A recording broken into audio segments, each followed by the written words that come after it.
안녕하세요, 블랙사입니다.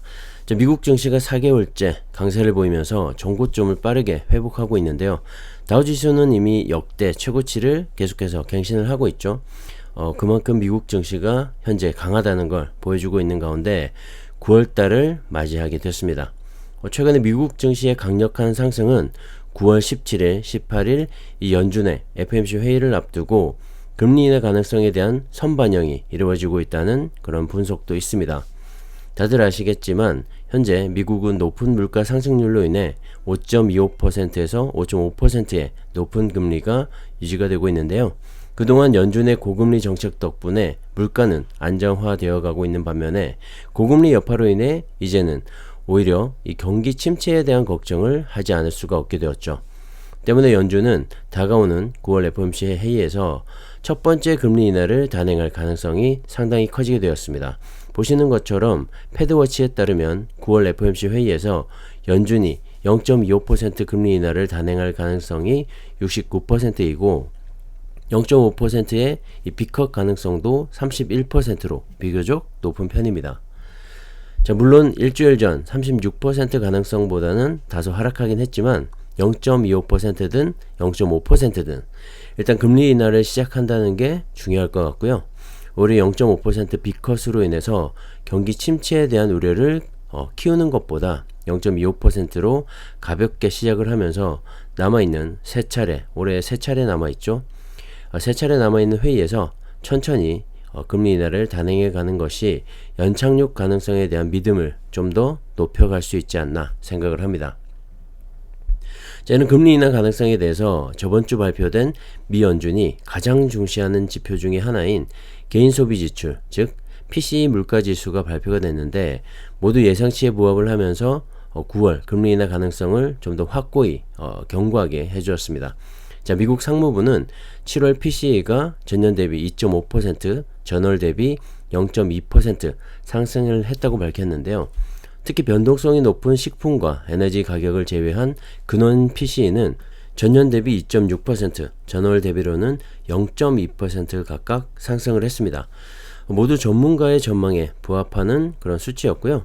특히 지난 3개월 동안 연율로 환산을 한 근원 PCE는 1.8%로 집계가 됐는데 이 수치는 연준의 목표치인 2%를 밑도는 수치여서 현재 물가는 안정적으로 잡혀가고 있다고 분석을 해볼 수가 있을 것 같습니다. 작년 8월과 12월에 두 차례 정도 역시 2% 아래로 떨어지긴 했지만 바로 다시 2% 이상 올라갔었죠. 하지만 이번에는 노동시장마저 둔화 국면으로 돌아서게 되면서 근원 PCE는 당분간 이 연준의 목표치인 2% 아래에서 유지되지 않을까 하는 그런 전망들이 나오고 있습니다. 그렇게 된다면 미국의 바람대로 소프트 랜딩도 가능하게 되겠죠. 하지만 중요한 건 앞으로 발표되는 여러가지 지표들의 수치일 텐데요.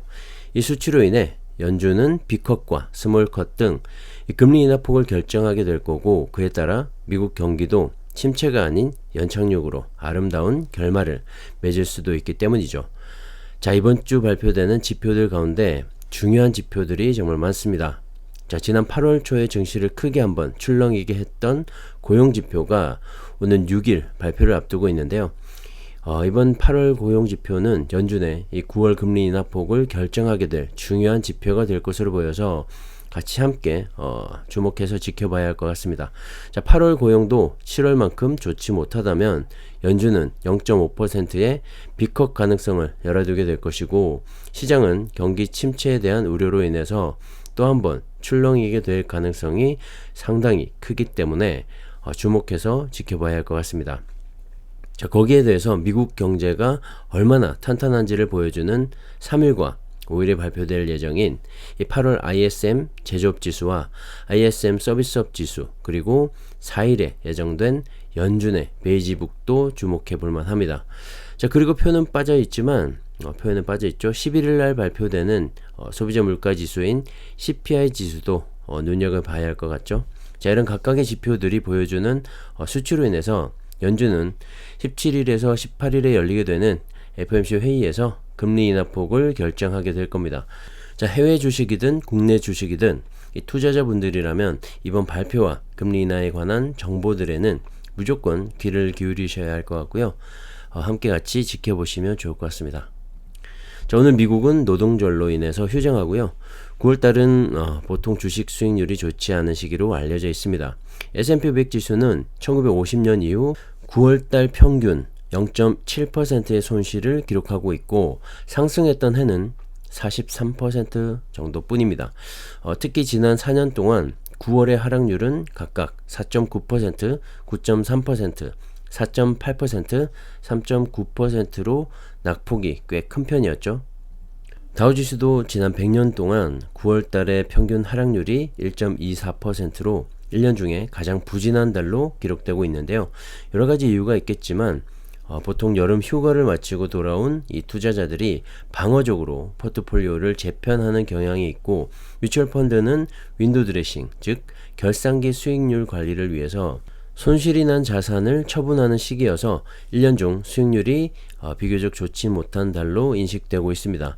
특히 올해는 11월 미국의 대선을 앞두고 변동성이 좀 더 커진 만큼 주가의 향방을 가늠하기는 좀 더 어려운 달이 되지 않을까 생각을 하고요. 연준의 이벤트도 준비가 되어 있는 만큼 뉴스를 꼼꼼히 챙겨보시면서 시장을 읽어가는 게 좋지 않나 생각을 합니다. 현재 공포 탐욕 지수를 살펴보시면 63을 가리키면서 시장 투자자들의 탐욕이 점점 더 커져가고 있음을 알 수가 있습니다.